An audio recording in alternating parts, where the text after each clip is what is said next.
Does Australia really have more mental health problems than other countries? No, we're just So louder about it. I am going to put this up so you can all see it, but this is the graph. Most mental health problems are most prevalent. You've got Australia sitting at 43%, the US sitting at 41%, Britain sitting at 38%, Canada sitting at 37%, Denmark 32%, Brazil 29%, India 23%, France 21%, Japan 21%, and China 14%. This is very surprising to me. I wouldn't think there'd be enough people reporting in America to make it 41%. In America. Yes. Because every time somebody is calling out with their mental health shit, they're getting so much ridicule from what I've seen. Yes, that is the case, but we're talking about like research collection. Okay. So if you're actively seeking out this data and asking it of people, then you are more likely to get it. And in all of these white nations, given that the ivory tower of academia is white Western institutions, then you are more likely to be getting more research coming out of those countries, which would partially be connected to those higher rates. It's also surprising that 21% of the Japanese were saying they had them because it is not an accepted thing in Japan. Or China, for that matter. And that's part of the reason why research protocols include things like privacy and confidentiality, anonymous data, blind data, so people can feel free to report knowing that their identity is protected and that however it's reported, it's not going to be linked back to them.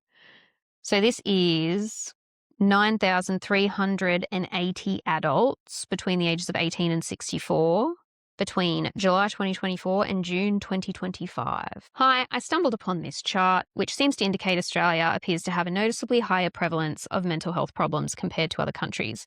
We have sunshine, oceans, good food, etc. What do you think may be the reasons? Are Australian people actually struggling more with mental health issues than people in other countries? Are people here more critical of the state of their mental health? Does it have something to do with the state of economy or things in society? So, for starters, research is one of Australia's highest exports, right?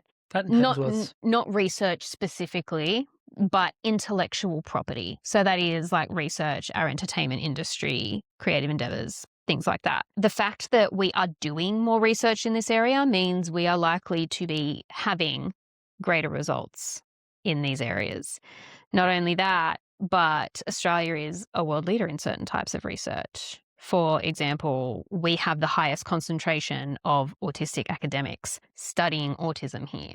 So our autism stats, when it comes to the research that we're putting out, is significantly higher than a lot of other countries. Another thing would be the fact that Australia does have a very lax and casual conversation style here. We can throw things out there a lot easier. We also tend to have darker humor. So we'll be able to kind of let it out about if we're doing shit, but in a way that we're just kind of laughing it off like it's not that big of a deal. That is a serious issue because that kind of desensitization means that we're laughing off a lot of serious issues that actually need to be addressed. That, yeah, it's the mix of the cultural landscape allowing us to be able to kind of say things regardless of whether or not we're coming across like we're taking it seriously, and the fact that we are one of the biggest research hubs in the world, and the more you go looking, the more you're going to find.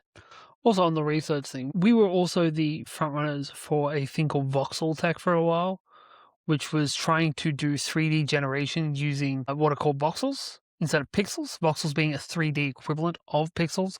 And they actually just realized, hey, it's cheaper and more efficient to just generate everything with pixels. But the other thing towards our willingness to put these things forward, or if not willingness, part of the reason why we have so many mental health issues, when you've grown up being told you live in the best country in the world because of, like, you're in the sunniest country, everyone should be the fittest, beach-goingest person in the world, you're going to end up with mental health issues because that's like being told when you grow up you should be Barbie.